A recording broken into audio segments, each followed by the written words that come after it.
Nobody with Bob Odenkirk, yes!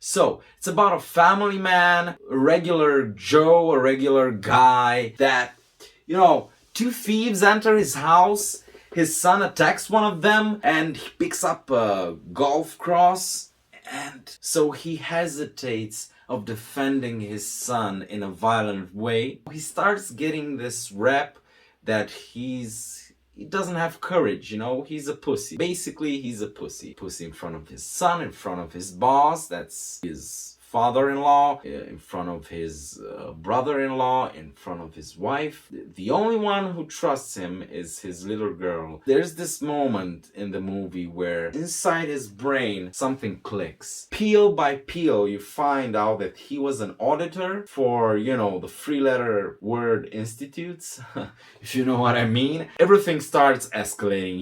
He attacks there's this scene where he attacks these guys in a bus. Man, it was freaking amazing. I mean, talk about fight choreography and just retaining every single object from the environment, using it as a weapon. The art of war, man. Bob Odenkirk does this really restrained, much more different than he does it from Better Call Saul, and I think is one of his better performances. And this movie is edited like a Edgar Wright movie in the vein of John Wick. This is how I'd call this movie. It has a different kind of vibe. First of all, I think it's a dark comedy action thriller beyond what you'd expect, You think, everybody says, it's like John Wick, but it's with Bob Odenkirk, much more, it's the John Wick of seniors, John Wick with the senior. It's not that. I love it when Bob Odenkirk starts, kicking and punching and and making this really cool fight scenes. And when he beats like literally everyone, he puts up the bodies and he starts monologuing his life.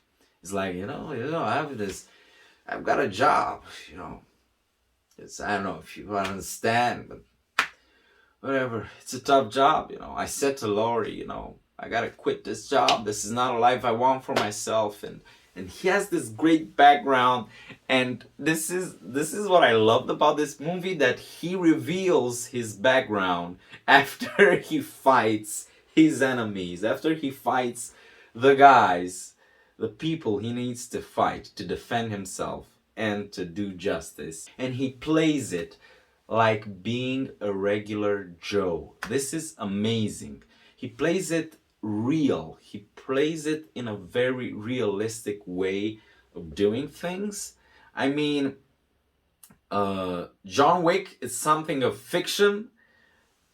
Mr. Nobody is something that could be real. You could have a neighbor like...